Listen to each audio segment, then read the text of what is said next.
2 இட்லி வாங்கினா கூட மன நிறைவா சந்தோஷமா ஒரு சொம்பு குழம்பு ஊத்தி கொடுப்பாங்க. ஏன்னா இது அவ்வளோ பட்ஜெட் ஃப்ரெண்ட்லி. 2 வெங்காயம் 3 தக்காளி வச்சு ஒரு 10 பேருக்கு நம்ம கொடுத்துடலாம். அது எப்படி அப்படின்ற உங்க டவுட்ஸ் தான் நான் இன்னைக்கு கிளியர் பண்ண போறேன். இவ்வளோ கொதிக்க கொதிக்க கையில காட்டுறதே உங்களை வெறுப்பேத்துறதுக்கு தான்.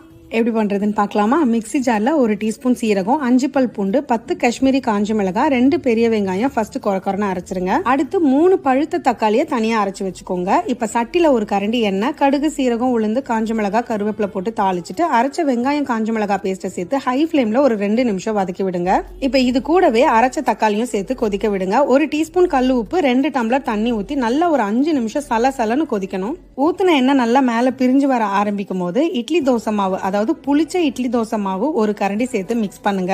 10 நிமிஷம் கொதிக்கட்டும். மறுபடியும் தேவைப்பட்டா தண்ணி ஊத்திக்கோங்க. இது எவ்வளவு தண்ணி ஊத்தினாலும் திக்காயிடும். ஸோ ஃபைனலி கொத்தமல்லி சேர்த்துட்டு சுட சுட இட்லி தோசைக்கு சர்வ் பண்ணுங்க. கண்டிப்பா உங்க கைக்கு